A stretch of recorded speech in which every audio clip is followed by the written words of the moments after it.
Bismillahirrahmanirrahim. My name is Saliha Zulfikar. Today the video would be short inshallah, but because the topic is not so broad.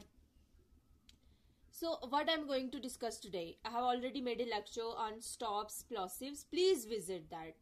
अगर आपको ये lecture समझना है ना, आप stops को आपको सारे लेक्चर, ये फोनेटिक्स एंड फोनोलॉजी एक ऐसी चीज है ना कि आपने पहला लेक्चर नहीं सुना दूसरा नहीं समझ आएगा, दूसरा नहीं सुना तीसरा नहीं समझ आएगा. And I am telling you please, ये देखने का कोई फायदा नहीं. आप ये भी छोड़ दें अगर नहीं देखना चाहते, लेकिन आपको अगर ये समझनी है तो प्लीज आप पहले स्टॉप्स प्लॉसिव्स पे लेक्चर सुने, नजल पे लेक्चर सुने, उस फ्रिकेटिव्स पे सुने, उसके बाद फ्रिकेट्स और इन पे आ जाएं. ओके, अभी तक हमने कितने नॉवेल्स नहीं, अभी तक हमने कितनी साउंड्स डिस्कस कर चुके हैं.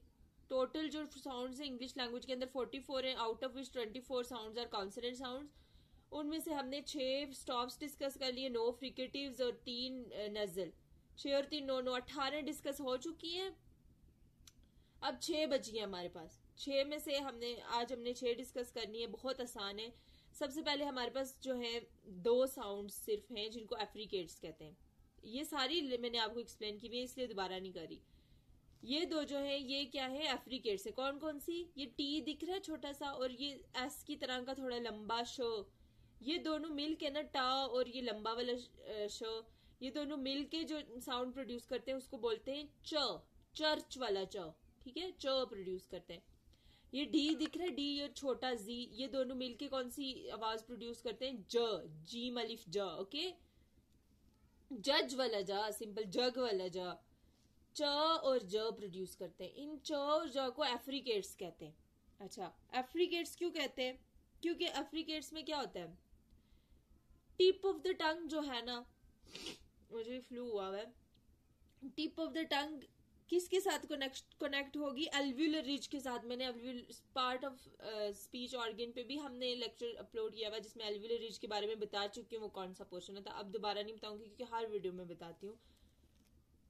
तो टिप ऑफ द टंग जो है वो एल्व्यूलर रिज के साथ कनेक्शन, आप चा प्रोड्यूस कर देखें आपको खुद पता चल जाएगा कि टिप ऑफ द टंग कहाँ कनेक्शन कर रही है और वो एल्व्यूलर रिज होगा. च प्रोड्यूस करते हुए च च, जो टिप ऑफ द टंग है कहाँ अटैच हो रही है, जहां अटैच हो रही है वो एल्व्यूलर रिज के साथ हो रही है. जब ये दोनों अटैच होंगे तो बैक पार्ट ऑफ द टंग किसके साथ अटैच हो रहा है, पैलेटल का भी बताया था, हार्ड पैलेट का भी बताया था, तालू जिसको हम अपनी जुबान में कहते हैं. नहीं पता तो पहले वो लेक्चर सुन ले जिसमें मैंने स्पीच ऑर्गन्स डिस्कस किए हैं. जब फ्रंट पार्ट ऑफ यानी tip of the tongue alveolar ridge के साथ और back part of the tongue palate के साथ, हार्ड पैलेट के साथ अटैच होगी तो थोड़ा सा नैरो गैप होगा एल्व्यूलर रिज और टिप ऑफ द टंग के दरमियान जहां से एयर पास होगी.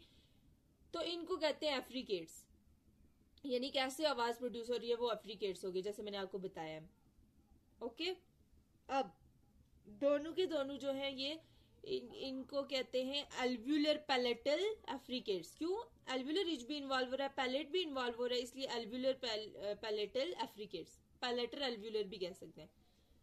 हो गई ये दोनों क्लियर. उसके बाद हम आ जाते हैं किस पे, रेहिटोरिक पे. ये लिखा हुआ RHETORIC, रेहिटोरिक वॉइस.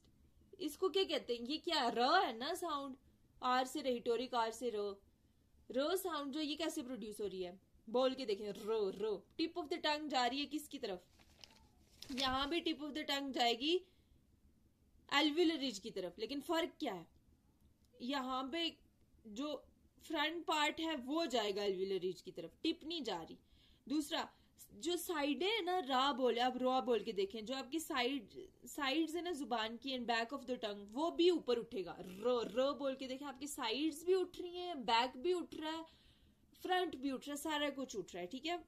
उसके बाद टंग बिल्कुल किस तरह की शेप की हो जाएगी, जैसे सासर नहीं होता उस तरह की, जैसे पिर्च होती है जिसको हम अपनी जुबान में कहते हैं, उस तरह से बन जाएगा और एयर उसके ऊपर से स्लाइड करेगी. तो इसको कहते हैं रेहिटोरिक. अच्छा, ये भी क्लियर हो गया. अब 3 हो गई, 3 रहती हैं. ये जो 2 है ना व और ये ज नहीं पढ़ेंगे इसको, ये छोटा जे है लेकिन इसको य पढ़ते हैं. ठीक है, ये दोनों जो है ना, ओके, ये दोनों जो है ये क्या है, सेमी वॉवल्स हैं. इनको सेमी वॉवल्स क्यों कहते हैं, क्योंकि ये ज्यादा वॉवल्स की तरह है, कम कॉन्सोनेंट की तरह है.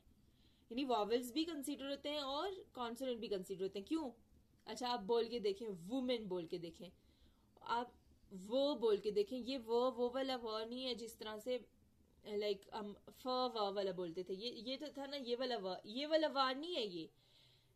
ये वाला वा तो हम बिल्कुल नॉर्मल पोजीशन में वेन वाला व, वेन सिंपल बोल दिया, लिप्स कुछ भी नहीं हो। यहाँ पे लिप्स राउंड हो रहे हैं थोड़े से। जब लिप्स की इन्वॉल्वमेंट हो ना, वो वॉल्स में आते हैं। लिप्स कैसे इन्वॉल्व हो रहे हैं बोल के देखिए, वूमेन वू बिल्कुल राउंड हो रहे हैं ना लिप्स, तो ये वॉवल में कंसीडर किया जाएगा। Is it clear now? अब हमारे पास क्या आ जाता है, यो। दूसरा ये है ना यो, आप बोल के देखें योगर्ट, योगर्ट। आपके लिप्स थोड़े से राउंड होंगे, ओ को नहीं देखें, यो भी बोले तो आपका थोड़ा सा होगा, तो ये भी होगी। क्लियर? ये भी वॉवल हो गया ना, क्योंकि लिप्स थोड़े राउंड हो रहे हैं। एक बची है सिर्फ, ल से लैटरल। लैटरल इसको क्यों कहते हैं? देखिए आप ल बोल के देखें, सामने आपकी टिप सीधा कनेक्ट कर रही है एल्व्यूलर रीच के साथ, डीप कनेक्ट हो रही है, फर्म कनेक्शन हो रहा है। यहां भी हो रहा था, वहां भी हो रहा था, वहां फर्म नहीं हो रहा था, यहाँ पे फर्म कनेक्शन हो रहा है।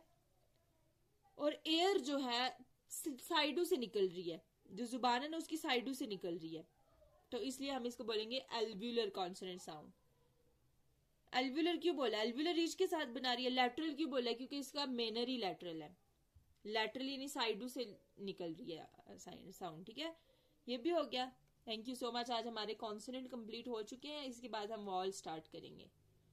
सीरीज वाइज लेक्चर सुनेंगे, समझ आ जाएगी इंशाल्लाह। Thank you.